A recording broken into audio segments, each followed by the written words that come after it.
Hola, buenos días a todos.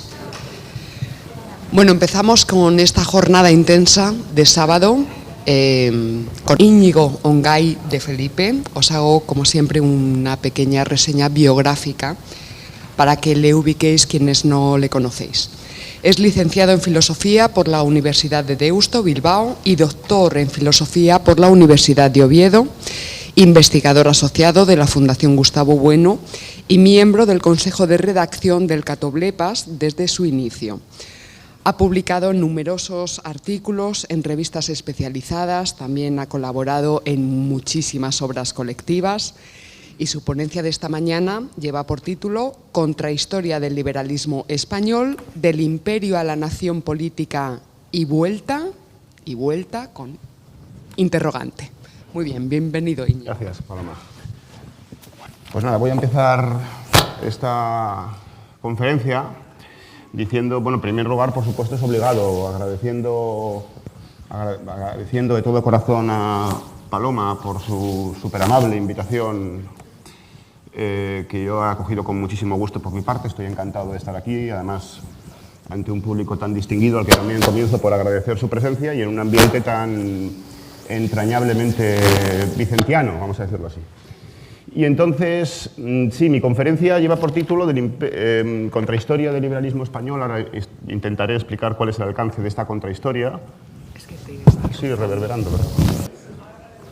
Bueno, pues decía que efectivamente mi conferencia lleva por título Contrahistoria del liberalismo español y me tendréis, por supuesto, que detener a explicar lo que quiero decir con esto, porque es algo un poco, qué sé yo, críptico quizás, o lo que sea, también no lo negaré, con una intención un punto vanidosa de intentar hacer un título interesante. Luego pasa que luego París me ha ganado por la mano, porque dice, los enemigos de España son 3, y no dice cuáles son para que la gente venga. Entonces, yo quise decir Contrahistoria del liberalismo español y luego el subtítulo es, y el subtítulo es tan importante como el título, es del imperio a la nación política y vuelta entre signos de interrogación.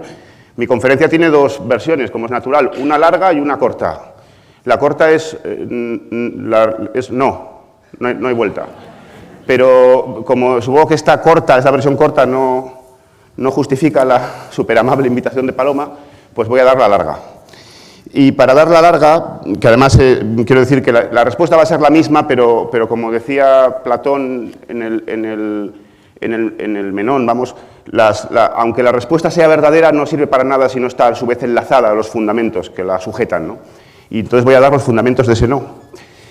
Pero para eso primero voy a intentar justificar, aunque esto puede parecer retóricamente una especie de captatio benevolenti o de excusatio non petita, por lo menos voy a intentar justificar cuál es el sentido de la inserción de mi conferencia en estos segundos encuentros forjados, cuyo título general, como saben ustedes, es España y sus rupturas. Bueno, pues naturalmente la palabra ruptura pues puede interpretarse de muchas maneras, porque es una voz de estas que Aristóteles llamaría, que no es unívoca ni tampoco se equivoca del todo, sino es más bien análoga, porque hay muchos tipos de ruptura y sencillamente hay muchos conceptos de ruptura. Así como España, vamos, así a primera vista es un concepto que, bueno, es una idea filosófica, pero ya lo sabemos, pero es un concepto que por lo menos en algunos sentidos está denotativamente bien marcado, es claro y distinto, qué sé yo, por ejemplo, en el ámbito de la geografía política o en el ámbito del derecho internacional público o en el ámbito del derecho constitucional, etcétera. Lo de ruptura es yo creo que más abstruso aún. Porque claro, ruptura, pues hay muchos conceptos distintos de ruptura según los diferentes campos científicos o tecnológicos que consideremos, y entonces, pues claro, hay rupturas o por lo menos discontinuidades en biología evolutiva, por ejemplo, también en biología del desarrollo, en Evo-Devo, en psicología evolutiva, los estadios de Piaget tienen rupturas entre sí, hay rupturas también en geología, como la ruptura o la zona de transición frágil-dúctil en la corteza terrestre, o en ingeniería de materiales, como también las zonas de transición de un material entre frágil y dúctil, o dúctil y frágil, etc. Por tanto, hay muchos tipos de rupturas, y también hay rupturas en historiografía o en historia fenoménica, en historia, y a estas me voy a acoger yo de alguna manera, ¿no? Es decir, que yo voy a hablar de una ruptura, por así decirlo, en el seno de una continuidad histórica que podemos asociar a la historia de España. Y esa ruptura tiene que ver con una ruptura todavía más general, también de orden histórico, que es la ruptura entre el antiguo, lo que llamamos el antiguo régimen, para abreviar, y el nuevo régimen. Y esta ruptura se produce, como todo es sabido, hacia finales del siglo XVIII, primero en Francia y luego en otros muchos lugares, y es una ruptura, un corte de la discontinuidad que se da, como es natural también, en una dialéctica con otras continuidades, porque efectivamente hay mucho en el nuevo régimen posrevolucionario francés que se conserva del antiguo, y hay otras cosas que no. Bueno, entonces con esto quiero decir que la ruptura no es total, sino que por supuesto hay que analizarla de manera muy circunstanciada y granulada, viendo lo que se conserva y lo que no se conserva, es decir, viendo sencillamente la continuidad en medio de la discontinuidad y la discontinuidad en medio de la continuidad.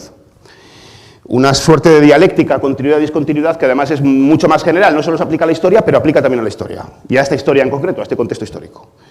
Y entonces, claro, para dar un poco los parámetros aquí, o por lo menos una especie de mínima propedéutica, esa ruptura histórica a la que me estoy refiriendo es la ruptura que se produce después de la Gran Revolución de 1789, donde pues aparece un nuevo concepto político y una realidad política nueva, ¿no?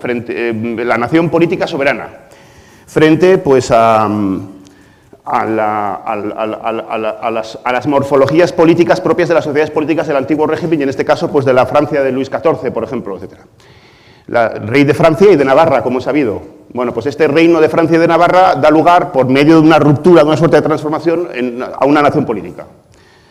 Y esa nación política es el sujeto, no el sujeto, es el tema mismo de la revolución, hasta el punto pues, de que, bueno, es muy conocido, se ha dicho muchas veces que la palabra nación con el sentido político se emplea por primera vez en la batalla de Valmy contra Prusia, y por poner una referencia más pop, aunque tampoco es pop en absoluto, pues si ustedes quieren ver una película, la que está José Pozo Fajarnés aquí, pues podrían ir a ver, por ejemplo, La Marsellesa, la película de Jean Renoir, donde pues constantemente están diciendo viva la nación, por todas partes, viva la nación.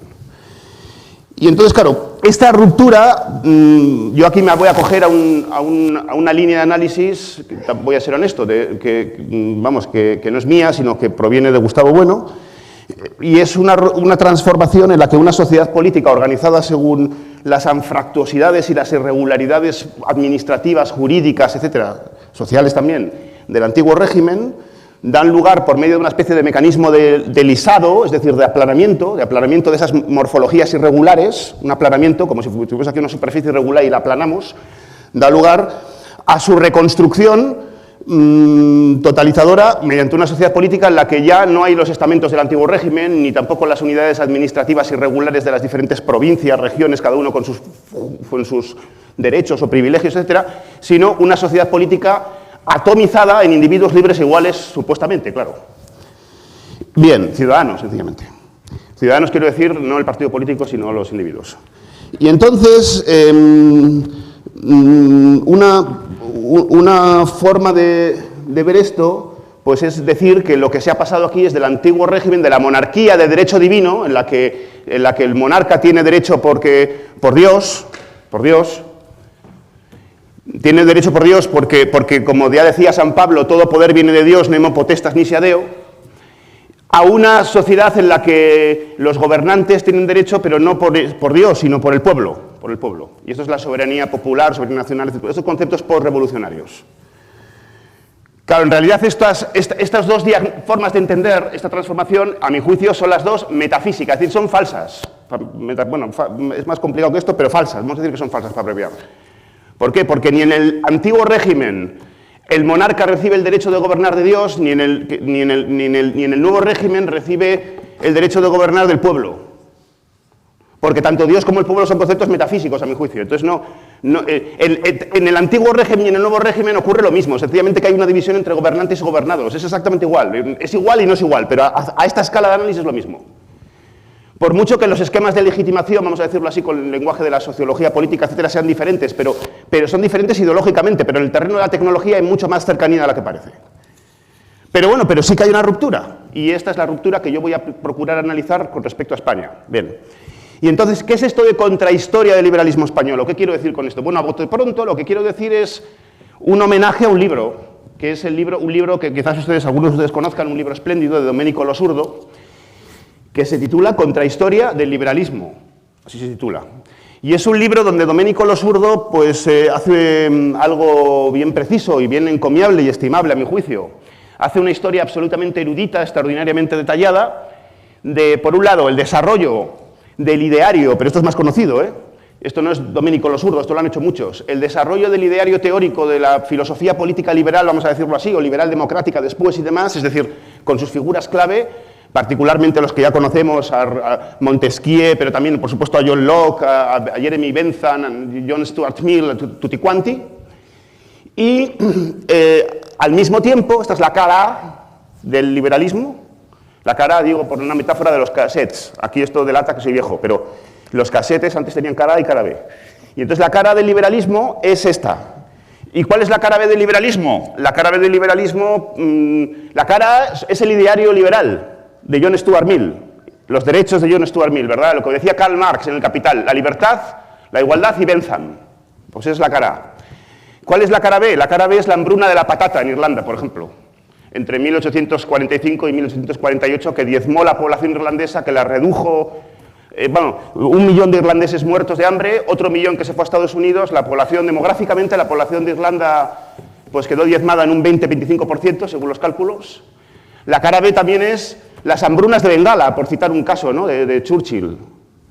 Tampoco aquí estoy atacando a Churchill, pero las hambrunas de Bengala en las que Churchill tuvo algún papel, ¿no?, en el 43, donde hubo pues 1 millón y medio de bengalíes muertos de hambre o a 3 millones, depende también los cálculos, ¿no? Como efecto ¿de qué? Pues del liberalismo británico, más o menos, ¿no? Y también de la política de economía de guerra, sencillamente. Y la cara B también es, pues qué sé yo, las guerras indias en Estados Unidos, por ejemplo, este conjunto de procesos a las que se le da a llamar guerras indias y que terminan, pues empiezan en el siglo XVII, prácticamente XVI, y terminan pues en el 1890, cuando se establece definitivamente las fronteras de Estados Unidos, y donde la población, también para utilizar una categoría harto imprecisa, pero vamos a utilizarla para simplificar, la población india, indígena, nativoamericana, como se dice en Estados Unidos, pues quedó reducida de su número original al 0,9%, que son los que hay ahora, ¿no? Y la cara B, pues podría también ser, pues qué sé yo, los siglos de esclavitud algodonera en Estados Unidos.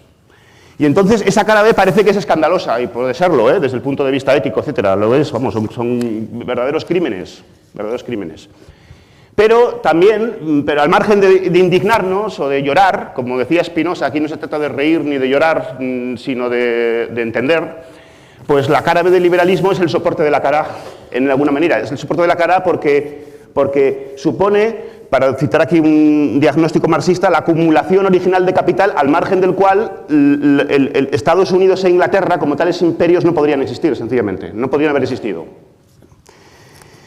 Y entonces, pues eso es la cara B del liberalismo. La contrahistoria del liberalismo que plantea lo absurdo, hacer la contrahistoria, es decir, la historia de la cara oculta. En este caso no de la luna, sino del liberalismo. Y yo voy a hablar de la contrahistoria del liberalismo español, porque el liberalismo es asimismo un lisologismo, decimos nosotros en filosofía, en el entorno filosófico de mi maestro Gustavo Bueno. Un lisologismo es más complicado que esto, pero es una palabra que bajo un mismo género fagocita numerosas especies, y entonces al usar esa palabra nos tragamos las diferencias entre las especies, las hacemos desvanecer. Hay muchos liberalismos. La prueba está que se llama liberal hoy en día, que es una especie de idea fuerza que está en boca de todos, sea para atacarla, sea para enardecerla, a mucha gente. Se llama liberal, así a bote pronto se me ocurre Ayuso, se le llama liberal generalmente, muy bien. Y también a Albert Rivera, se le suele llamar liberal, no sé, y por razones poco precisas, lo del Albert Rivera igual será por su, su vida con Malú, yo no sé. Entonces, pero tampoco quiero ser prejuicioso, yo qué sé, ¿verdad? No tengo ni idea, porque no tengo el gusto de conocer ni al señor Rivera ni a la señorita Malú. Bueno, y entonces hay muchas especies de liberalismo, por lo menos esto, hay muchas especies. Y con lo cual el liberalismo hay que apellidarlo. Y yo voy a hablar del liberalismo español. Y claro, una forma de interpretar esto del liberalismo español es interpretar justamente el liberalismo como el momento de esta ruptura de la que hablé al principio histórica, en el caso concreto de la historia de España. Y esa ruptura es la que media entre el imperio, que es el imperio español, que es decir, la monarquía hispánica, conformada políticamente como una monarquía polisinodial, con virreinatos, etcétera, etcétera, y con todo lo que sabemos, audiencias y cancillerías y demás. Y este imperio, que tal y como se desarrolla, por ejemplo, a lo largo de los reyes Austrias, por ejemplo, y también de los de los primeros Borbones, ¿no? Hasta por lo menos hasta Felipe V y los decretos de Nueva Planta del 1707, etc., hasta el 16. Este sería el punto inicial de la ruptura, y el punto final de la ruptura, la estación término de esta ruptura, de esta transformación. Si la estación inicial es esta monarquía polisinodial, que tampoco es una entidad histórica o cronológicamente simple, sino que se da en su desarrollo, ¿cuál es la estación término? La estación término es la nación política.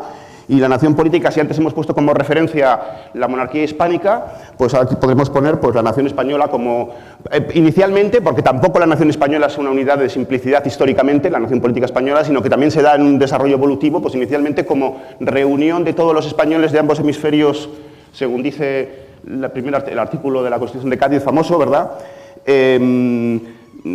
Constitución que también dice, como se sabe, que en el artículo 2, que la nación española no es propiedad de ninguna familia, etcétera, etcétera, y en el artículo 3, que la soberanía reside en la nación. Bueno, esto pues sería el punto de referencia denotativo que podríamos tomar para ver lo que es la nación española. Pero, como digo, es solamente un punto de referencia denotativo inicial, porque la nación política española liberal también se da en el tiempo, ¿no? Y se da en las sucesivas constituciones, no solo las constituciones de papel, sino también las constituciones reales, histórico-políticas, sociales, ¿no? las diferentes sistasis.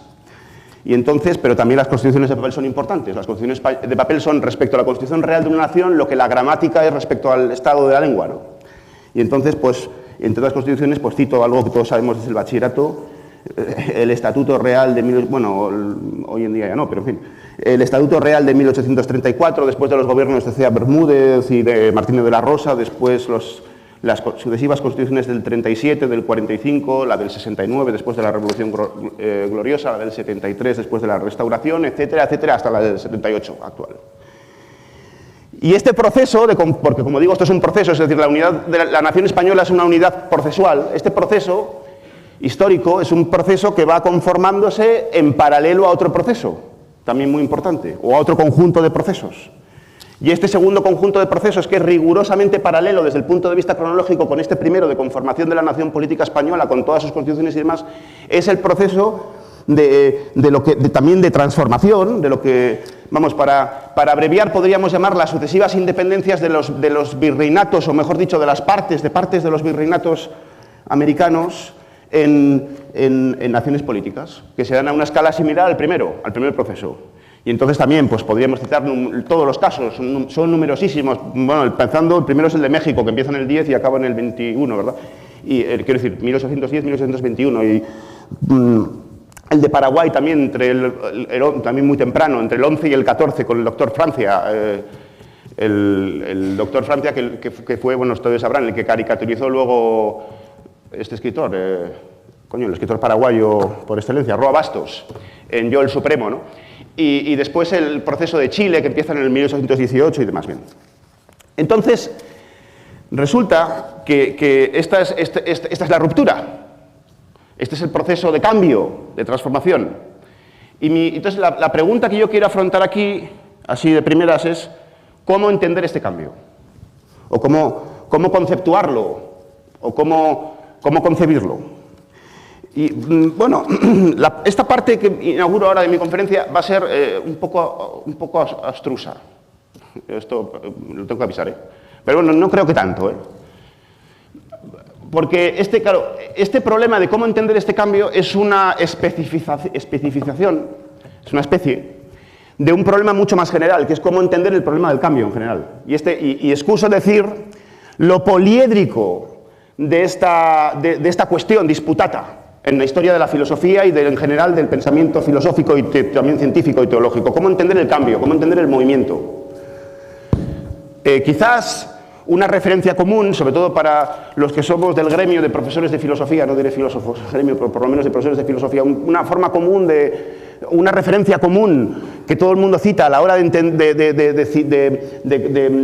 abordar este problema general del cambio, pues es Aristóteles. Por supuesto, Aristóteles. ¿Y por qué Aristóteles? Pues porque Aristóteles, en su física, como es conocido por lo general, etcétera, por lo menos bastante conocido, se enfrenta a los esquemas demasiado rígidos de un filósofo anterior, contra el cual también se había enfrentado Platón, de alguna manera, en el Sofista, etcétera, que es Parménides. Porque desde el punto de vista de la metafísica parmenidea eleática no puede haber cambio, y no lo hay, de hecho no lo hay. Parménides niega el cambio. ¿Por qué niega el cambio? Porque el cambio o el movimiento es pasar del ser al no ser o del no ser al ser. Y claro, estos conceptos, Parménides, en la ontología parmenidiana, sencillamente el cambio queda bloqueado porque el no ser no existe, y entonces nada puede pasar del ser al no ser y del no ser al ser, ¿se dan cuenta? El no ser es lo que no es, y el ser es lo que es. Y entonces, desde una ontología tan rígida como esta, no se puede explicar el cambio. Pero Epur se mueve, sin embargo hay cambio, ¿verdad? Y entonces el cambio queda reducido a la condición de una apariencia, y entonces en las apariencias hay cambio, pero en la realidad no hay cambio, hay estasis, hay estatismo completamente, ¿no? Y entonces, se me oye bien porque yo tengo la impresión de que el micrófono me ha dejado de sonar, pero bueno, yo sigo, Y entonces, ¿cómo Aristóteles qué dice frente a esto? Pues Aristóteles distingue entre... recusa estos esquemas ontológicos de ser y no ser, casi shakespearianos. Vamos, se me ha ocurrido esto, el broma de Shakespeare, es una chorrada, ¿no? Es por lo de Hamlet. Estos esquemas ontológicos tan dicotómicos entre el ser y el no ser, y Aristóteles dice, no, pero es que el ser también es análogo, y hay al menos dos tipos de ser, hay muchos más, pero dos tipos, ser en potencia y ser en acto. Y entonces el cambio ya no es... El cambio, bueno, luego hay muchos tipos de cambio, el cambio sustancial y los cambios accidentales, etcétera, cuantitativo, cualitativo y local y demás. El cambio ya no es pasar del ser al no ser, es pasar del ser en potencia al ser en acto. Bien.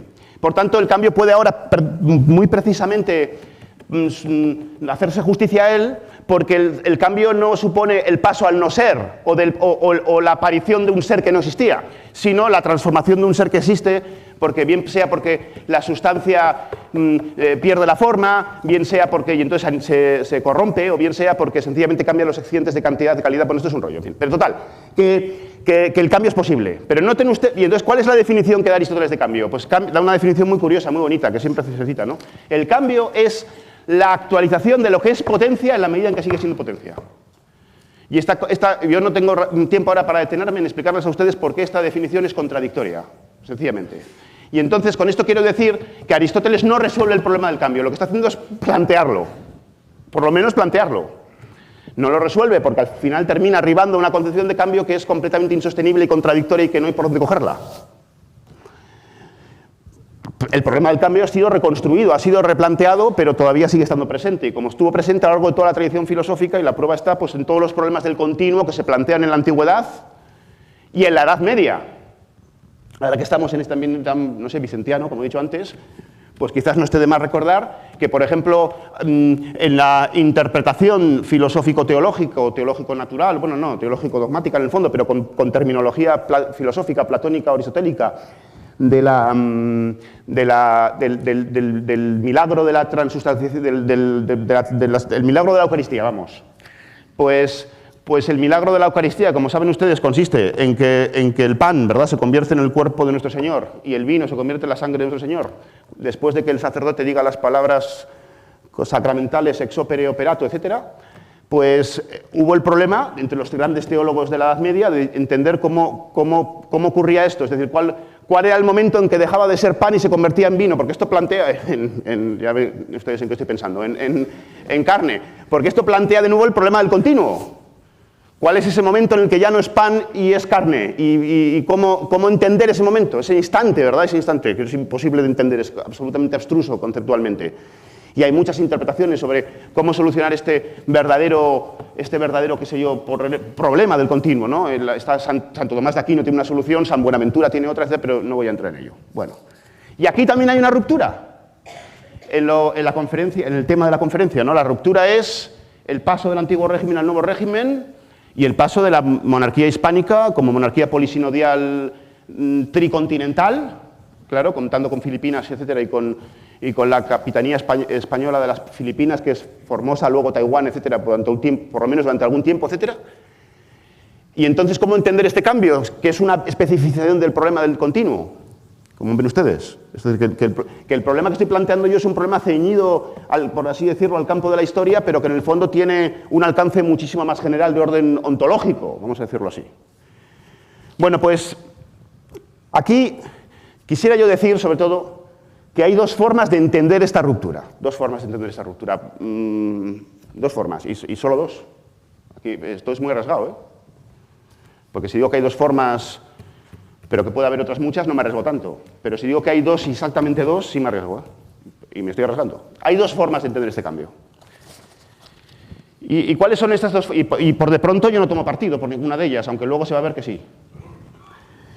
La primera forma de entender este continuo, esta ruptura del continuo, justamente, la primera forma, el primer esquema que podemos movilizar para interpretar, entender, conceptuar, como se quiere decir, la transformación del imperio hispánico en la nación política española, pero que luego son otras muchas naciones políticas. La nación política española la digo porque es la más cercana a nosotros, pero luego también sería la nación política, que sé yo, chilena, colombiana, panameña, argentina y demás. Bien. La forma de entender esto, la primera forma de entender esto, el primer esquema de entender esto, es un esquema que me van a ustedes a disculpar el palabra, pero es un esquema metamérico. Metamérico es un palabra de origen griego, suena muy, así como muy raro, muy exótico, pero simplemente metamérico quiere decir más allá, meta es más allá y meros es parte, más allá de las partes. Y entonces, esta primera forma, gran familia, realmente, ¿verdad?, de teorías, que en el fondo va a ser esto, pues respondería a un esquema lógico de partida en el que se interpreta tanto la monarquía hispánica, por un lado, como punto inicial del proceso, como la nación política española, por otro, como punto terminal, como si fuesen algo así como esencias megáricas, es decir, como unidades de simplicidad. Y entonces, si utilizamos este esquema, pues la conclusión que sale es que la monarquía hispánica, a lo largo, al cabo de la calle de este proceso transformativo, habría quedado pues, simplemente aniquilada, por decirlo con un lenguaje ontológico suave. Ha quedado aniquilada, es decir, que ha desaparecido. Y que al quedar aniquilada se ha dado paso a una realidad política enteramente nueva, que es la nación española. Y claro, y también a esta nación española se entenderá como una unidad de simplicidad, es decir, que hay una unidad de simplicidad que ha desaparecido, ha fallecido, pero no es que haya fallecido, es que por corrupción es que se ha aniquilado, ha desaparecido sin dejar rastro, y ha aparecido otra unidad de simplicidad nueva, que es la nación española, o la nación chilena, o la nación uruguaya, o lo que fuese, ¿verdad? Bueno, entonces, este es el primer esquema, pero claro, hay que matizar las cosas, ¿eh? Porque este primer esquema se puede interpretar haciendo aquí una especie de, no sé, pues para utilizar una fórmula del cálculo vectorial, vamos a ver. Se puede interpretar como un vector, dirección, con una sola dirección, pero que se puede barrer en dos sentidos. ¿Lo ven ustedes? La dirección es la misma, pero hay dos sentidos de leer este esquema, dos sentidos. El primer sentido es un sentido descensionista. A falta de mejor ocurrencia se me ha ocurrido esta palabra, descensionista, porque es un sentido descensionista en el sentido que es degeneracionista, que es degradacionista, o para utilizar una palabra así más, también muy pegada a nuestra tradición, etc., es una interpretación pesimista, la de Don Pésimo. Y entonces, esta interpretación pesimista, la de Don Pésimo, una interpretación propia de, vamos a decirlo así en broma, ¿eh? No, si ustedes, cuando diga la interpretación, digan, pues esta, o sea, yo me acojo a ella, no se tomen a mal lo que voy a decir ahora. Es una interpretación propia de Quejicas y Jeremías, por así decirlo. ¿Y en qué consiste esta interpretación descensionista? Pues decir que este paso del antiguo régimen al nuevo régimen, o de la monarquía hispánica a la nación española, supone el angostamiento del ser de España. O del verdadero ser de España, de la España fetén, que era la monarquía hispánica, queda aniquilado por nuestros enemigos, las agañazas de nuestros enemigos, léanse los ingleses, los franceses, los holandeses, etc. Y entonces, por vía de la asimilación de una racionalidad política que nos es postiza, que es la racionalidad propia del atomismo liberal, en el que los individuos son interpretados como individuos, justamente como átomos, pues resulta que el ser de España, el verdadero ser de España desaparece y aparece algo postizo, algo que ya no es nosotros, que es la nación política. Que no es nosotros porque supone la contaminación, el ajuste como un lecho de Procusto a esquemas lógico-políticos, ontológico-políticos, que son los de nuestros enemigos, los de los enemigos de España. Bueno, esta interpretación pesimista, claro, del proceso, pues hombre, puede tener muchas, se ha recorrido muchas veces, no digamos que no, ¿no? Se me ocurre, una forma de ver esto encarnado en términos históricos concretos es pensar en el carlismo, por ejemplo. Es decir, en la defensa del antiguo régimen, en el restauracionismo del antiguo régimen, que en España fue el carlismo, pero antes aún pues, el pensamiento reaccionario, el padre Cádiz, el padre Vélez, etcétera, etcétera. Y en otros países lo mismo, Burke, en Inglaterra, etcétera, o en Francia, Bonal, Chateaubriand, bien. Y hoy en día, pues también tenemos figuras que están muy próximas a ese esquema, con toda legitimidad y, por supuesto, porque esto también tiene algún fundamento. Pero bueno, de eso hablaré después. Por ejemplo, Marcelo Gullo, conocerán ustedes el libro de Madre Patria, donde parece que se plantea, primero una crítica absolutamente saludable a la leyenda negra, pero por otro lado también, pues la propuesta, o por lo menos la insinúa, ¿verdad?, de reconstrucción de la monarquía hispánica, o entre nosotros Bravo, ¿no?, con su libro de filosofía del imperio y de la nación, ensayo sobre las Españas y las Rusias, donde también se plantea de alguna manera, ¿verdad?, una reconstrucción de una nación política bicontinental, como dice él, etc. Bueno, este es el sentido degeneracionista, pesimista de este esquema, ¿no? Pero esta dirección, este vector dirección, admite un segundo sentido de lectura, que es el sentido ascensionista, optimista, progresista, si se quiere decir así, según la cual esta ruptura respondería más bien pues, a la liberación con respecto de un sistema político, social y jurídico absolutamente opresivo, que es el antiguo régimen, y a la aparición, ahora sí, del verdadero ser de España, que es la democracia. Y este es el esquema habitual pues, de la democracia liberal, etc. Bueno, este es el primer esquema, el esquema metamérico. Y el segundo esquema es el esquema diamérico, que es diamérico también, no se me asusten ustedes por el palabra, también es lo mismo, es meros es parte y diameros quiere decir por dentro, por entre las partes, ¿no? Y entonces, desde este segundo esquema, pues las cosas se empiezan a ver de manera distinta, porque entonces la ruptura entre el imperio, la monarquía hispánica y la nación, ahora ya se incluye tanta continuidad como discontinuidad. ¿Por qué? Pues porque los cuerpos políticos no son sustancias, ni son unidades de simplicidad, sino que tienen muchos componentes. Tienen, en primer lugar, muchos componentes evolutivos y procesuales, muchas fases, y luego tienen muchos componentes también sistáticos, tienen muchas partes. Y entonces, hay muchos momentos e instituciones muy precisas de estas partes de los cuerpos políticos que sobreviven en la propia transformación. Es decir, que entre el imperio y la nación política española hay más continuidad y también discontinuidad de la que pudiese parecer, o de la que presupone el primer esquema. Entonces, bueno, por ejemplo, vamos a ver, desde el punto de vista, también aquí hay que introducir un poco de terminología, pero en fin, lo que es basal, lo van a ver ustedes denotativamente por los ejemplos que pongo, Pues, por ejemplo, pues todo lo que tiene que ver con el territorio, con sus recursos, los sectores económicos enteros, etcétera, etcétera. Ahora, por supuesto, el territorio transformado, ahora en provincias y demás, etcétera. Sobre todo con la división administrativa de Javier de Burgos, etcétera, que todo el mundo conoce, ¿no? Que ha cambiado luego muy poco, ha habido un cambio en Canarias y tal, pero en fin, poco. Y luego, desde el punto de vista, vamos a decir, conjuntivo, pues por ejemplo, la monarquía, sencillamente, la monarquía todavía la tenemos. Así a fecha de hoy, no sé, no he mirado las noticias, pero parece que sí, ¿no? Y entonces, eso también es continuidad con el antiguo régimen, evidentemente, la monarquía dinástica, que provienen de los mismos. Más continuidad ahí es continuidad genética, vamos a decirlo así. Y luego el derecho foral, por ejemplo, también, continuidad con el antiguo régimen, completamente. Y desde el punto de vista cortical, pues todo lo que tiene que ver con la historia de las alianzas y de los enfrentamientos de España con terceras potencias. Porque es verdad que los ingleses y los franceses y los holandeses son nuestros enemigos, pero son nuestros enemigos a ratos. Y otras veces son nuestros aliados. Y esto en la época de la monarquía hispánica igual que ahora. Donde también la monarquía hispánica se alió muchas veces con los ingleses y con los franceses frente a terceros, como por otro lado es obvio, ¿no? Quiero decir que... Y también desde el punto de vista cortical, pues la propia Iglesia Católica, que todavía está, evidentemente, la prueba está aquí, la tenemos. Bueno. Y entonces, ¿qué hacer frente a esta interpretación tan propia del esquema metamérico? De que sin embargo, el protestantismo sintonizaría más bien que el catolicismo, o de manera casi entera o plena, ¿no?, con la racionalidad política atómica, individualista, del liberalismo. Bueno, pues yo sobre eso tengo que decir dos cosas.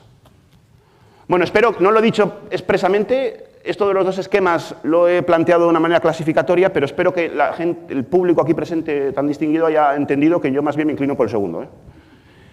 Entonces, es decir, que el primero me parece metafísico, como diré después, pero en fin. Entonces, ¿qué decir sobre esta interpretación tan habitual según la cual la racionalidad política propia del liberalismo, del nuevo régimen, para abreviar, ¿no?, atómica, individualista, etcétera, sintoniza enteramente con la teología, o por lo menos con la teología política protestante, o con la teología protestante tot court? Bueno, yo ahí tengo que hacer dos precisiones. No me parece esto erróneo en general, pero me parece impreciso. Y por tanto, me parece que merece dos precisiones. La primera precisión, que no es una rectificación, es una precisión, sobre este tipo de juicios, que son muy habituales, de que el protestantismo sintoniza más con el liberalismo que el catolicismo, por ejemplo. Claro, y tiene cierto fundamento, evidentemente, porque el liberalismo es pecado, Sardá y Salvani, ¿verdad? Y la condenación del liberalismo, bien, sí, por supuesto.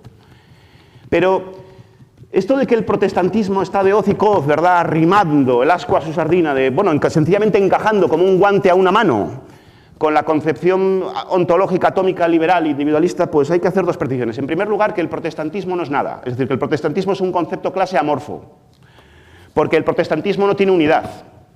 Es decir, que el protestantismo, la unidad que tiene es una unidad negativa, es lo que no es la Iglesia Católica, eso es el protestantismo.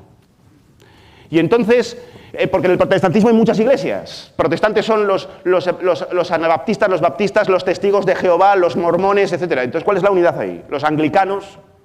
No hay una unidad teológica, sencillamente. Ni teológica, ni política, etc.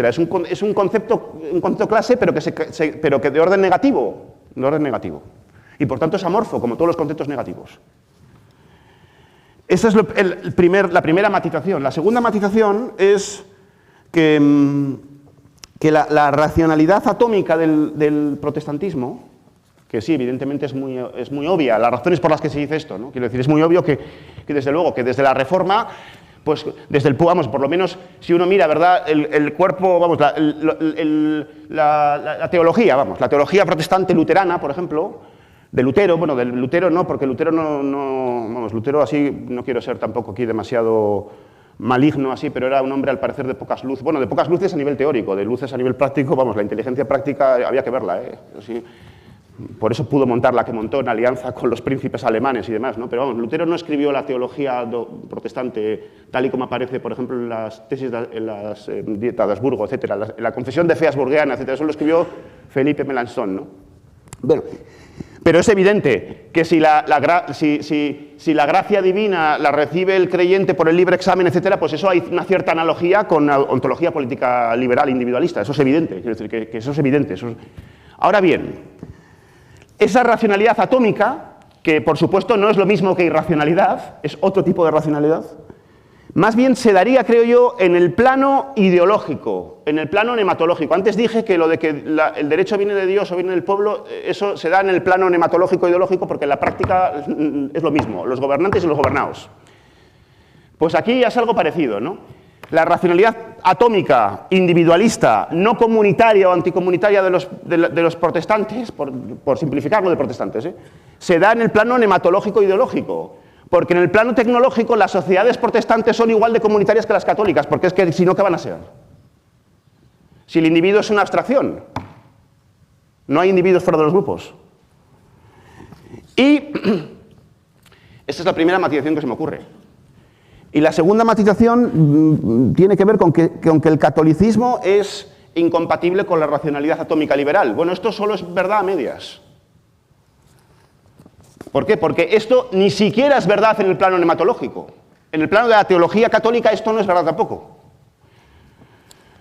He dicho antes que la teología protestante, la gracia la recibe el individuo por el libre examen. En la teología católica lo que recibe el individuo no por el libre examen, sino por razones preternaturales, ¿verdad? Bueno, la metafísica de Santo Tomás de Aquino, lo que recibe el individuo es el alma espiritual creada por Dios ex nominatim para ese individuo y solo para ese individuo. Y los sacramentos se reciben individualmente, porque la Eucaristía, la hostia consagrada, no se come en grupo. Bueno, ahora con Francisco igual, pero vamos, pero no se come en grupo la hostia consagrada, se come individualmente, y no se puede comer más que individualmente, y todos los sacramentos se reciben individualmente. Y entonces es una simplificación decir que el catolicismo es ajeno a la lógica política, a la ontología social liberal, individualista. Es ajeno y no es ajeno. Porque, como digo, los sacramentos y la creationes nominatim del alma se dibujan, se recortan en una escala distributiva, atómica. Y además, si uno atiende a la historia del liberalismo, en este caso español, pues no hay más que ver que la historia del liberalismo español es una historia eminentemente católica. Vamos, por lo menos desde el punto de vista del MIC, como dicen los antropólogos, desde el punto de vista de los agentes, pues la Constitución de Cádiz es una Constitución católica y además confesional. Y que además se inspira en las partidas de la tradición jurídica medieval española, y que además sus ideólogos apelan como inspiración de la Revolución Española, para decirlo con Marx, no a quién, a Montesquieu, pues no, más bien a Suárez. Como apelan a Suárez y a Mariana y a la teología política del siglo de oro, sencillamente, pues todos los liberales americanos también en el momento de plantear los procesos de independencia. Bueno, los procesos de independencia es una forma de hablar, los procesos que al final terminaron por la independencia, pero que eso era, verdad, en muchos casos, más bien el finis operis de la obra, más que el fin de los agentes que iniciaron la obra. Bueno, entonces con esto yo creo que se sigue más o menos, o por lo menos puede seguirse, que... ¿Cómo voy de tiempo, por cierto? Es que no... Me queda Paloma. Bueno, voy a ponerme las gafas porque si no, no voy a Paloma. 5 o 8 minutos. Ah, estupendo. Pues nada, voy a hablar rápido. Se sigue... No tema, no es broma. Bueno, entonces, creo que de lo que he dicho podría seguirse que el primer esquema, pero vamos, esto sometido, por supuesto, a sus comentarios, porque ya sé que efectivamente hay gente que no está de acuerdo conmigo, evidentemente. El primer esquema, con sus dos formas de leerlo, tanto ascensionistas como degeneracionistas, tanto optimistas como pesimistas, pues es metafísico, porque trabaja con ideas hipostáticas. Bueno, con ideas hipostáticas, quiero decir, con ideas sustancializadas. Cuando no, a veces, con ideas sencillamente maniqueas, con ideas mitológicas, relativas al bien y el mal, los amigos y los enemigos, nosotros y los otros, etc. Esto recuerda un poco a una situación que a veces yo he hecho un análisis similar, ¿verdad?, de la transición entre el franquismo y la democracia, ¿no? Esa transición puede interpretarse metaméricamente como que el franquismo desaparece y aparece la democracia, felizmente o desgraciadamente, según uno sea Blas Piñar o el otro, y eso no es así, sencillamente, eso no es así. Porque entre esas dos, porque ni la sociedad española, la sociedad política española en el franquismo, ni la sociedad española actual son unidades de simplicidad que pueden desaparecer una para aparecer la otra. Esos esquemas son rigidísimos y además son maniqueos. Y entonces, más bien, lo que nos encontramos es una situación en la que hay continuidad en medio de la descontinuidad, como ocurre en general siempre. Y aquí, bueno, mutatis mutandis, podemos aplicar más o menos las mismas consideraciones al tema que nos ocupa. Y entonces, como me quedan 5 u 8 minutos, digo, esto me lo dijeron hace 3, pero me acojo aquí a que no ha pasado nada, pues voy a utilizar esos últimos 5 a 8 minutos, bueno, quizás menos, a contestar a mi pregunta del imperio a la nación y vuelta. Bueno, vamos a ver. Claro, aquí nuestro amigo Marcelo Gullo, cuyo libro Madre Patria, yo encarezco su lectura porque es un libro interesantísimo y que además, vamos, es imprescindible leerlo, por muchas razones, pues dice en este libro, bueno, y en algunos lugares en público y tal, ha dicho que el gran éxito de Francia y de Inglaterra y de otros, de Holanda, etc., el gran éxito, fíjense ustedes, el gran éxito de Francia, de Inglaterra y de Holanda se llaman Colombia, Argentina, México, España. Es decir, que el éxito de nuestros enemigos es que existamos como naciones políticas, se supone que separadas, etc. Por cuanto la existencia de estas naciones supone la destrucción de la unidad previa de la monarquía hispánica, de la unidad política previa de la monarquía hispánica. Bueno, a mí esta afirmación me parece que, vamos, parecería que a sensu, es ambigua, porque parecería que a sensu contrario, si el éxito de nuestros enemigos es este, pues ¿cuál habría sido nuestro éxito? Nuestro éxito parece que habría sido, según este diagnóstico, una recurrencia ad infinitum per secula seculorum de la monarquía hispánica por los siglos de los siglos. Que eso es un imposible político. Eso es como si digo que mi éxito termodinámico es hacer el motor inmóvil, el motor perpetuo, quiero decir, de primera especie. Eso es un imposible termodinámico, no puede ser mi éxito ese. El éxito político de España no puede ser la recurrencia del imperio por los siglos de los siglos, como en el capítulo de, no sé si han visto ustedes, del Ministerio del Tiempo, en el que resulta que hay un capítulo, me hizo mucha gracia, en el que Felipe II todavía está vivo y pone uno televisión española y dice, ahora vamos a hablar del tiempo. Y dicen, el tiempo en España, dice, en las Filipinas hay un huracán, en California... Vamos, eso es un imposible filosófico político plantear eso así. Por tanto, si ese no puede ser nuestro éxito, porque eso sencillamente es imposible, tampoco nuestro fracaso puede haber sido ese. Y luego parece que Gullo y otros pues plantean que como este es el fracaso, pues como Hilbert, ¿no? En matemáticas, hete un problema, he aquí la solución. Nuestro problema es que ha caído el imperio. Solución, reconstruirlo. Una cosa más fácil, ¿no? Reconstruir el imperio, reconstruir de alguna manera, ¿verdad? A otra escala, en la actualidad y demás, mutatis mutandis, reconfigurar del imperio a la nación y vuelta.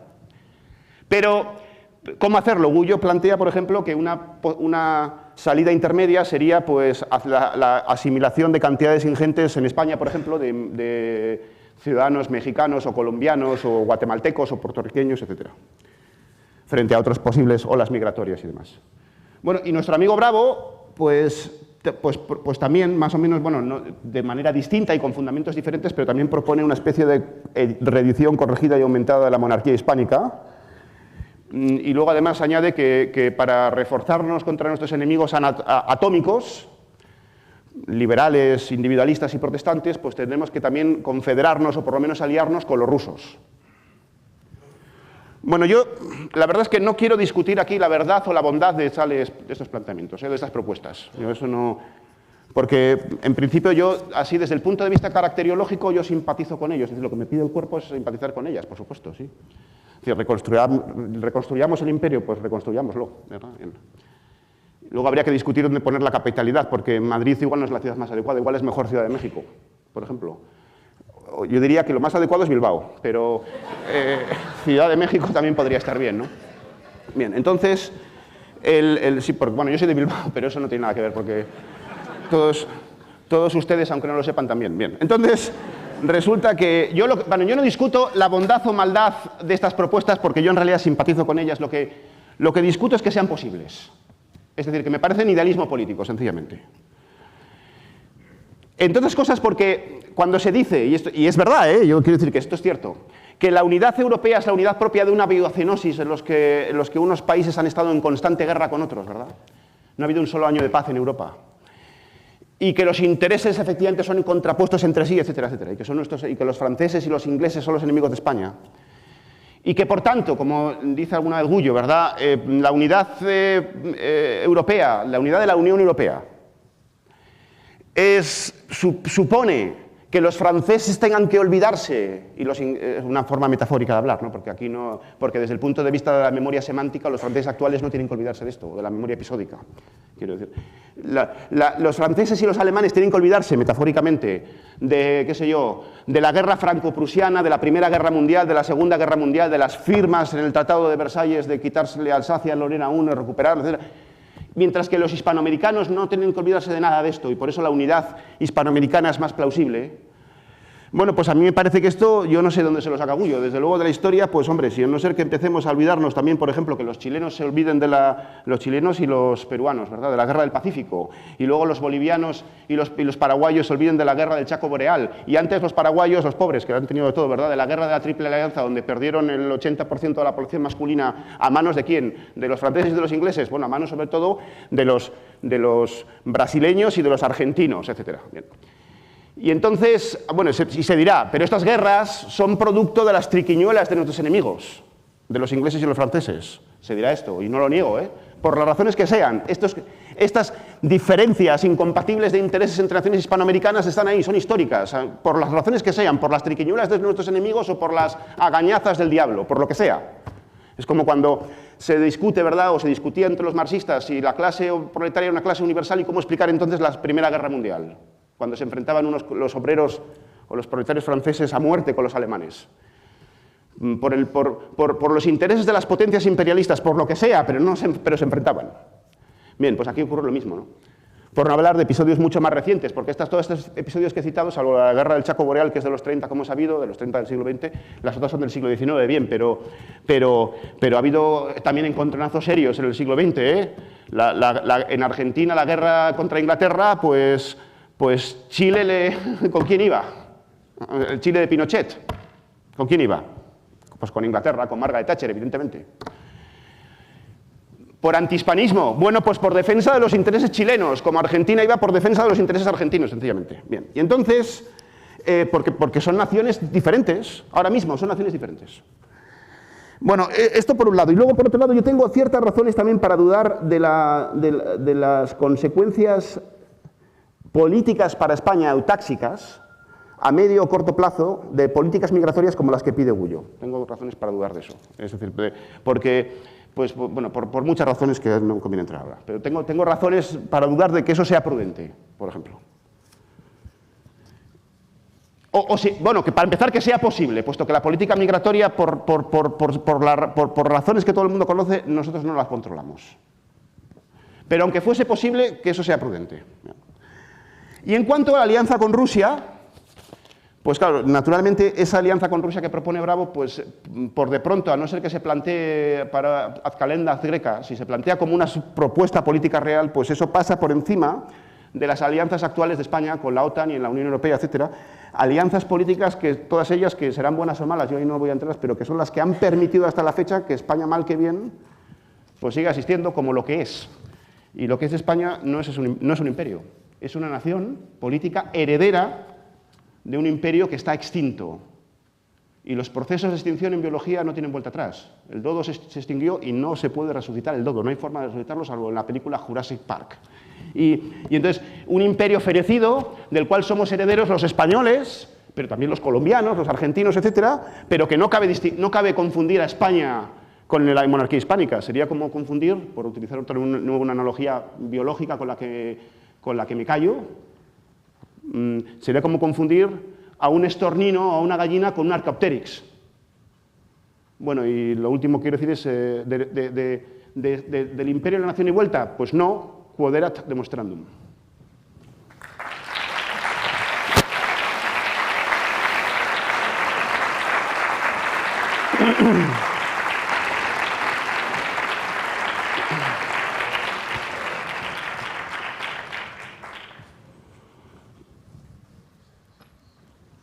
Bueno, breve turno de palabras.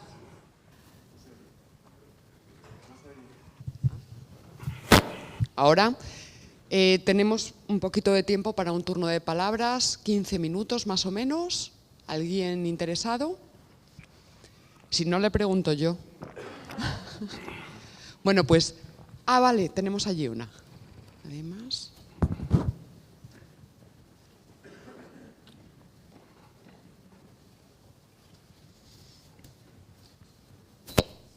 Lo más interesante que dije fue lo de la capitalidad en Bilbao. A ver si hay alguna pregunta sobre esto. ¿Está ya activado?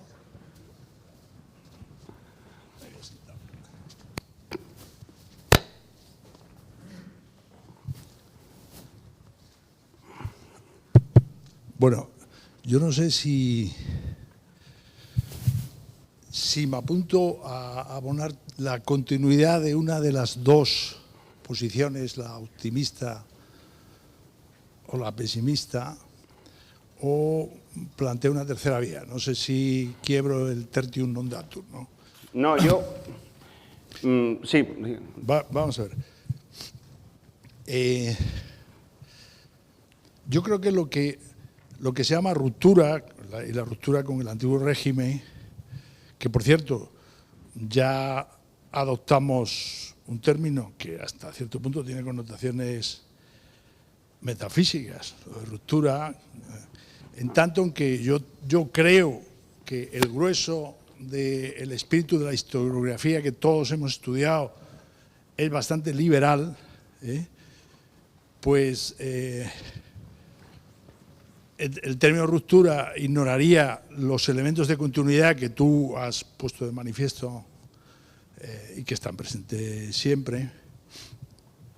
Vamos a ver, cuando se preguntaba, ¿pero cuál era la esencia del imperio, eso que destruyeron el mundo que se está llamando luterano, ¿no? ¿Cuál era la esencia? La esencia era, según creo, la sociedad cristiana cuyo correlato político y sociológico y hasta económico era una sociedad en la que las comunidades decidían, según el principio cristiano básico, todos tenían que decidir sobre lo que afectaba a todos. Entonces eso bueno, a trancas y barrancas a lo largo de la Alta Edad Media va evolucionando y en la Baja Edad Media nos encontramos con sociedades cristianas en las que, en efecto, con unas estructuras políticas variadísimas, heterogéneas, la base fundamental era que las pequeñas comunidades y sus aledaños decidían políticamente sobre lo que afectaba a todos. Y la monarquía era precisamente la que tenía la misión, que también era una misión religiosa, de garantizar ese, por así decir, derecho natural de las comunidades a decidirlo. Por tanto, su intervención era solamente garantizar la vida y garantizar la propiedad y garantizar la seguridad. Todo eso se concretaba pues, en una fiscalidad mínima e inexistente por parte del poder político central de la monarquía y una autonomía a ese respecto de las comunidades. Eso tenía muchas variantes en Europa, con el feudalismo, con ciudades autónomas, pero una de las variantes más admirables es la que se produce en Castilla y también en Aragón con la repoblación, ¿no? con las ciudades foradas, ¿no? Es decir, que son auténticas ciudades-estado, y donde verdaderamente se decidía. Eso crea unas estructuras económicas, eso que se reproduce en el Imperio Español, en América, porque es que se reproduce tal cual. O sea, los españoles van fundando ciudades como las fundaban cuando van reconquistando. Era su ideal, era crear ciudades, ¿no? Y ciudades con las poblaciones que había, mestizas y tal, y con ese. Eso crea unas estructuras económicas enormemente florecientes, enormemente eficaces, que a finales del siglo XVII y ya sobre todo en el XVIII hace que sean una potencia económica toda la América española. Claro, los Borbones van quebrando esa concepción, es decir, porque heredan toda la tradición del centralismo y del absolutismo francés, lentamente en España, no tan intensamente, pero la van quebrando. Eso va creando un caldo de cultivo en América en contra de la monarquía. Hay por ahí una novela que es histórica, Al oído del rey, de un colombiano, ahora no recuerdo cómo se llama, el autor, que va poniendo de manifiesto cómo ya a finales, con el reinado de Carlos IV, hay un descontento enorme porque se empieza ya a tratar a América colonialmente. Entonces, sobre todo en la fiscalidad, la que empieza, ¿no? Cuando llega el Estado liberal, le da continuidad a ese centralismo ya de una manera absoluta, ¿no? Y el liberalismo, entre comillas, español, lo que se propone, siguiendo más que nada el jacobinismo francés, es una destrucción de la base económica en España y en América, los llamados libertadores, que participan incluso más intensamente de esa idea para crear un Estado potente, que luego es clientelar, que va creciendo a lo largo de todo el siglo XIX, porque los verdaderos creadores del Estado español contemporáneo son los llamados liberales españoles, ¿no? Y que quiebra, pero de una manera brutal, toda esa estructura económica, porque van haciendo desamortizaciones de todo tipo en América los libertadores, sobre todo con las poblaciones, los cabildos, que no son enteramente blancos, por decirlo así, ¿no? Y en España ocurre lo mismo.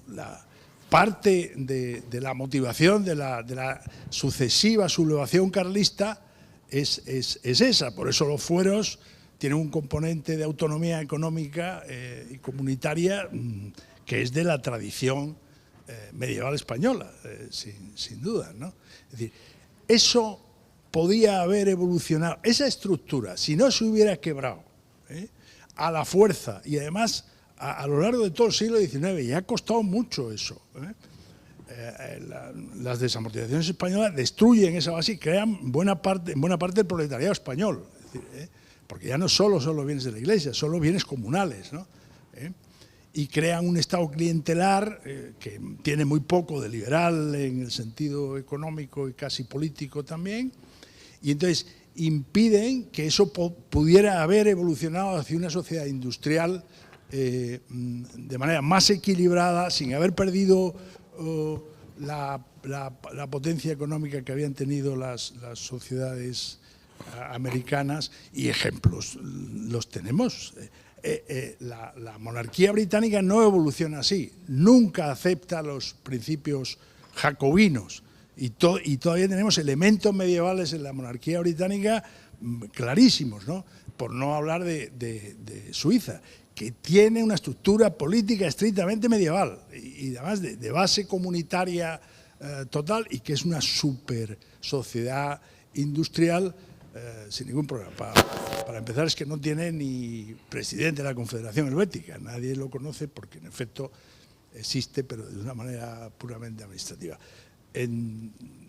Perdón por la extensión, sí, pero no sé si estoy dando continuidad a alguna de las dos opciones. Sí, no, muy interesante todo lo que dice, enormemente sugerente, y además sintonizo en gran medida con lo que usted acaba de señalar, pero me gustaría contestar algunas cosas, ¿no?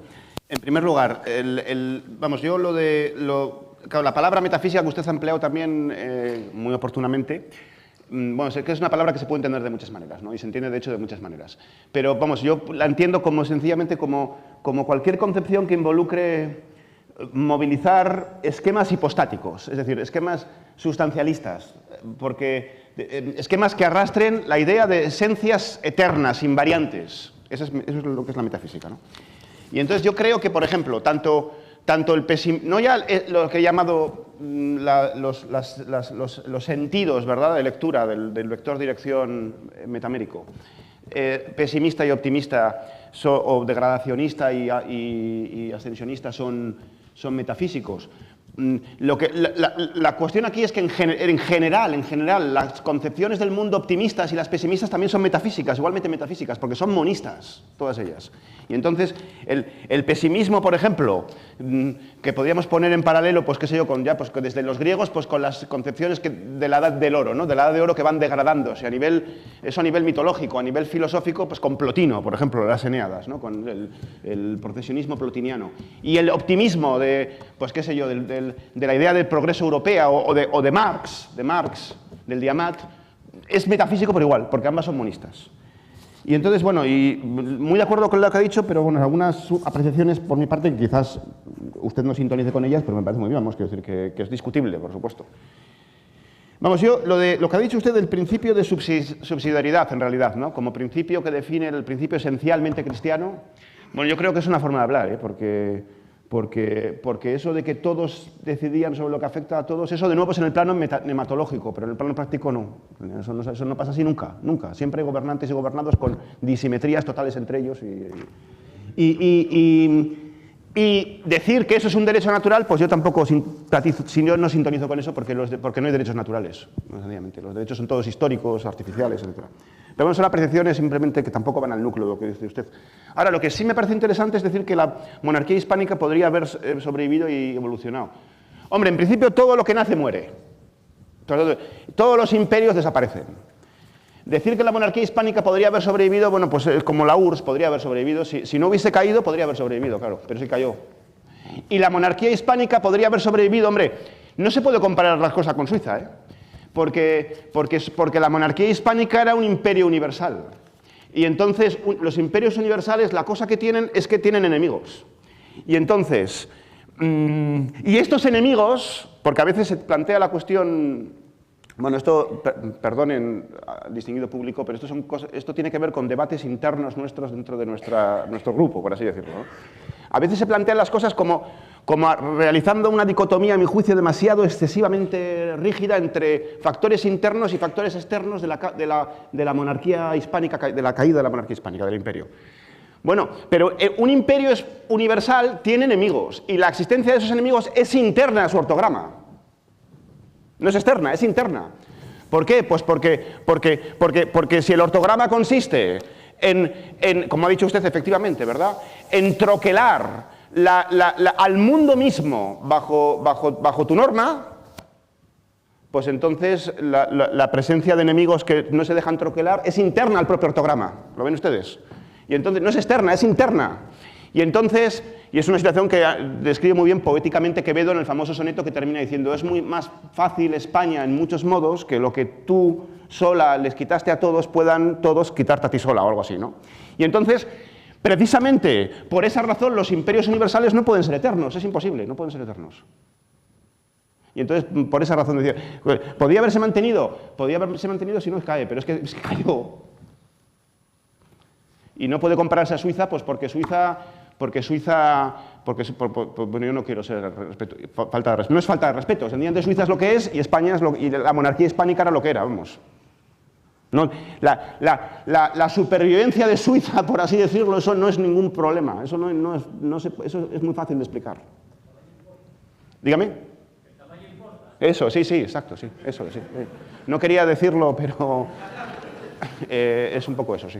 Y la supervivencia de la monarquía inglesa, que también, vamos, supervivencia, el Imperio Británico también ha caído, quiero decir, que cayó después de la Segunda Guerra Mundial.